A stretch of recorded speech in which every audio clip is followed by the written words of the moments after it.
Olá! Dando continuidade ao nosso estudo de conjuntos, a gente vai agora falar dos conjuntos numéricos, dos números racionais, irracionais e reais. E se você ainda não viu a parte 1 desse tópico, volta e dá lá uma olhadinha no vídeo anterior, onde a gente viu características do conjunto dos números naturais e do conjunto dos inteiros. Vamos começar falando sobre os números racionais. Os números racionais são aqueles que podem ser escritos em forma de fração. Todos os números que podem ser escritos dessa maneira são classificados como números racionais. O conjunto dos racionais, representado pela letra Q, é formado por infinitos números que podem ser escritos em forma de fração. São eles: frações, decimais exatos, dízimas periódicas e números inteiros. Eu vou dar um exemplo de cada um para ilustrar exatamente do que eu estou falando. Tudo bem? Frações. Por exemplo, frações, literalmente 2/3 é um exemplo de uma fração. Decimal exato, 0,97, é um número decimal que tem duas casas decimais. Dízimas periódicas, 0,4333, o tracinho indica a parte periódica desse número, a parte que se repete, 0,43333, com infinitos 3. Isso é uma dízima e é um número racional. Números inteiros. Números inteiros podem ser escritos em forma de fração. Por exemplo, eu coloquei na nossa tela 6/3. 6/3 representa o número 2. Então, sim, todo número inteiro pode ser escrito em forma de fração. Juntos, esses números todos formam um conjunto dos números racionais. Todo número natural é inteiro, como a gente já viu no vídeo anterior. Todo número inteiro é racional, logo, todo número natural também é racional. Então, tanto o conjunto dos naturais quanto o conjunto dos inteiros são subconjuntos dos racionais.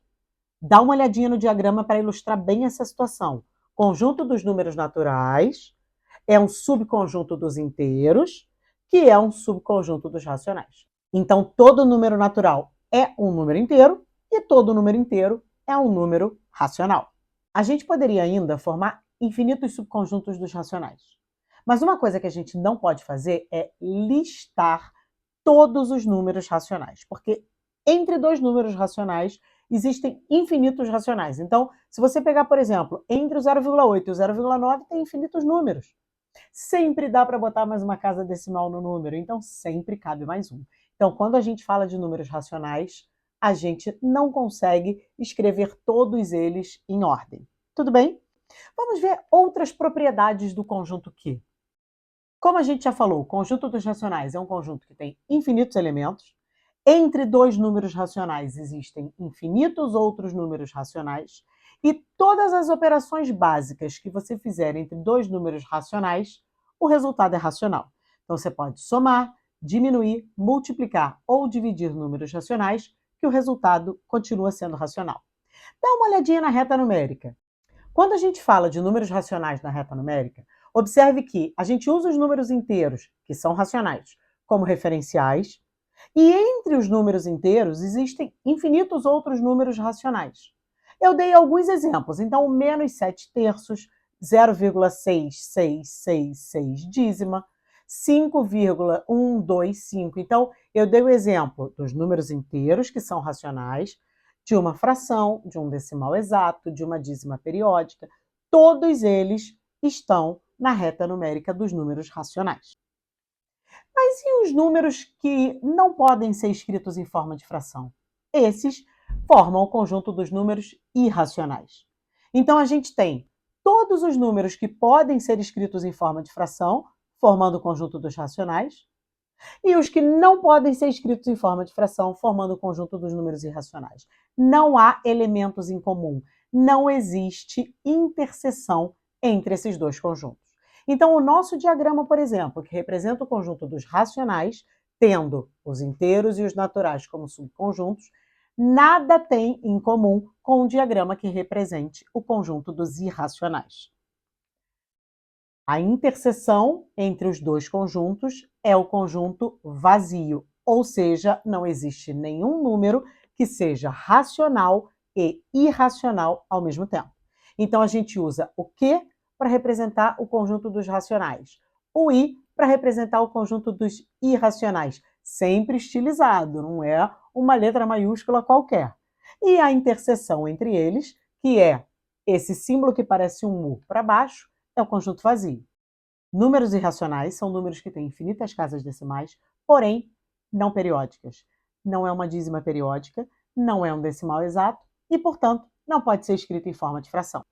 Como eles têm infinitas casas decimais, a gente não consegue escrever todas, mas a gente pode usar aproximações. Por exemplo, raiz de 2.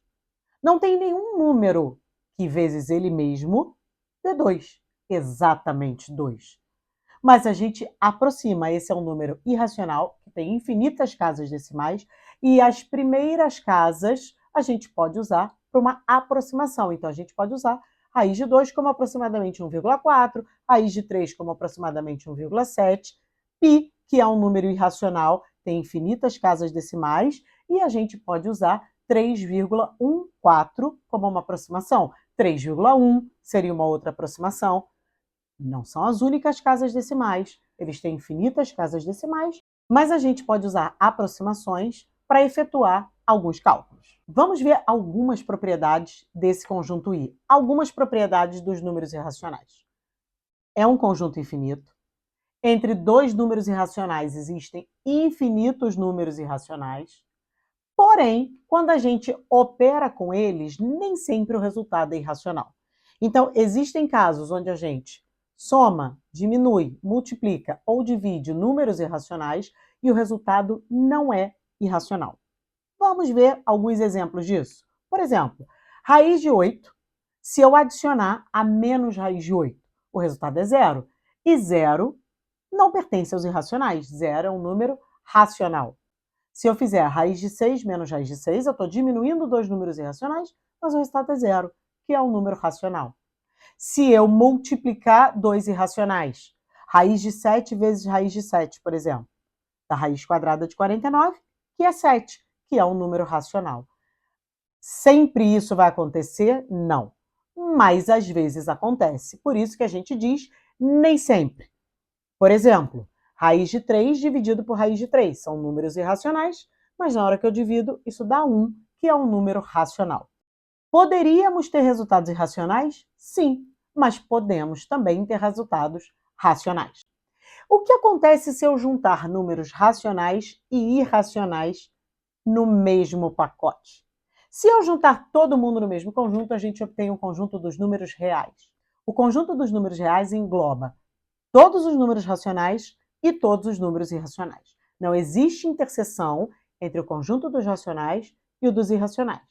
Mas se a gente colocá-los todos no mesmo conjunto, isso forma o conjunto dos números reais. Não esquece de todos esses símbolos, naturais, inteiros, racionais, irracionais e reais.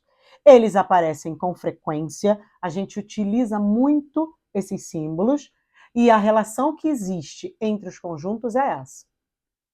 O conjunto dos racionais tem como subconjuntos o conjunto dos inteiros e o dos naturais.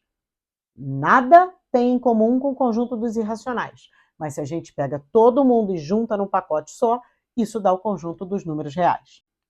Vamos ver algumas propriedades desses números reais. Conjunto infinito. Entre dois números reais, sempre existe um outro número real. E todas as vezes que você operar com o número real, as 4 operações básicas, adição, subtração, multiplicação ou divisão, o resultado será também um número real. Dá uma olhadinha aqui na reta numérica. A reta numérica, quando a gente faz a reta numérica real, a gente novamente usa os números inteiros como referencial, mas entre eles existem infinitos números reais, tanto racionais quanto irracionais. Então, o menos raiz de 3, por exemplo, aproximadamente menos 1,7, está ali. 0,6, dízima, 8 terços, π, 6,1, números naturais, inteiros, racionais, irracionais, estão todos juntos na reta real. Hoje, a gente fica por aqui. Um beijo e até a próxima aula.